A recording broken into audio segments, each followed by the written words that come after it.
Yang pertama ada sistem reproduksi pada wanita bagian internal. Jadi ini sedikit fungsi-fungsi tentang struktur dari bagian internal sistem reproduksi pada wanita. Yang pertama ada tuba Fallopi, yaitu berfungsi mengangkut sel telur dari ovarium ke uterus, tempat fertilisasi. Yang kedua ada uterine fundus, yaitu bagian atas uterus, tempat penanaman embrio. Selanjutnya ada uterus, menyimpan dan mendukung perkembangan janin. Selanjutnya ada fimbriae. Fungsinya ialah menangkap sel telur saat ovulasi. Selanjutnya ada ovarium. Fungsinya ialah menghasilkan sel telur dan hormon seks pada wanita. Selanjutnya ada ovarium ligamen. Fungsinya menjaga posisi ovarium. Selanjutnya ada endometrium. Fungsinya yaitu melapisi uterus, tempat implantasi embrio. Selanjutnya ada myometrium. Fungsinya yaitu otot rahim yang berkontraksi saat melahirkan, yaitu myometrium.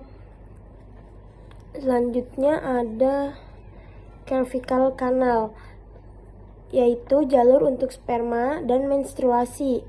Selanjutnya ada perimetrium, melindungi uterus dari infeksi. Selanjutnya ada cervix, menghubungkan vagina dan uterus, membuka saat melahirkan. Dan yang terakhir ada vagina, saluran lahir dan menerima penis. Nah, selanjutnya ada fungsi dari sistem reproduksi pada wanita bagian eksternal. Nah, di sini ada mons pubis. Fungsinya yaitu melindungi tulang pubis dan memberikan kenyamanan saat berhubungan seksual. Selanjutnya ada klitoris. Dia itu organ sensitif saat rangsangan seksual. Selanjutnya ada labia minora. Fungsinya melindungi pembukaan vagina dan uretra. Selanjutnya di sini ada uretra. Fungsinya yaitu mengeluarkan urin. Nah, selanjutnya ada labia mayora. Fungsinya melindungi struktur internal vulva. Selanjutnya ada pudendal cleft.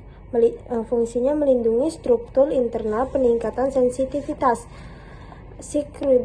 sirkulasi darah dan kesehatan jaringan. Selanjutnya di sini ada clinical perineum. Fungsinya area antara vagina ini dan anus penting dalam persalinan. Nah, di sini ada anus. Fungsi anus itu mengeluarkan tinja. Nah, selanjutnya ada fungsi dari sistem reproduksi pada pria bagian eksternal. Nah, di sini ada kandung kemih. Kandung kemih ini fungsinya menyimpan urin, disebut juga bagian internal. Nah, selanjutnya ada kelenjar prostat, disebut juga di bagian internal, menghasilkan cairan semin. Disebut di bagian internal, menghasilkan cairan seminal. Nah, ada uretra. Uretra ini juga ada di bagian internal. Fungsinya mengeluarkan urin dan sperma. Nah, selanjutnya ada vas deferens, juga disebut di internal. Fungsinya mengangkut sperma. Selanjutnya ada testis. Fungsinya menghasilkan sperma, disebut juga di internal. Selanjutnya ada skrotum. Skrotum ini fungsinya itu melindungi testis dan mengatur suhu mereka untuk memproduksi sperma yang optimal. Nah, selanjutnya ada kepala penis. Kepala penis ini area sensitif terhadap rangsangan seksual, bagian akhir penis. Selanjutnya ada lubang penis, tempat keluarnya urin dan sperma. Selanjutnya ada sistem reproduksi pada pria bagian internal. Nah, di sini kita sebutkan sedikit fungsi-fungsi pada struktur sistem reproduksi pada pria bagian internal. Yang pertama ada ureter. Ureter ini fungsinya mengangkut urin dari ginjal ke kandung kemih. Selanjutnya ada vas deferens. Fungsinya itu mengangkut sperma dari epidermis ke uretra. Selanjutnya ada ampula vas deferens. Fungsinya menyimpan sperma sebelum ejakulasi. Selanjutnya ada kandung kemih. Fungsinya yaitu menyimpan urin. Selanjutnya ada vesicula seminalis. Fungsinya yaitu memproduksi cairan seminal yang memberi nutrisi pada sperma. Nah, ada kelenjar prostat, yaitu menghasilkan cairan yang melindungi dan memperkuat sperma. Selanjutnya ada kelenjar Cowper. Fungsinya menghasilkan pelumas untuk uretra sebelum ejakulasi. Ada juga uretra. Uretra ini fungsinya mengeluarkan urin dan sperma dari tubuh. Selanjutnya ada epidermis. Fungsinya tempat pematangan sperma setelah diproduksi di testis.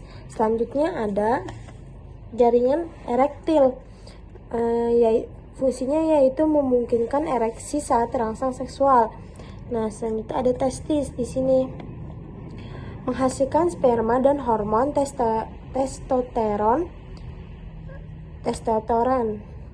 Nah, selanjutnya ada glans penis. Fungsinya ini tuh bagian sensitif dari penis. Cukup sekian pemaparan dari saya. Mohon maaf banyak kurangnya. Sekian. Assalamualaikum warahmatullahi wabarakatuh. Terima kasih.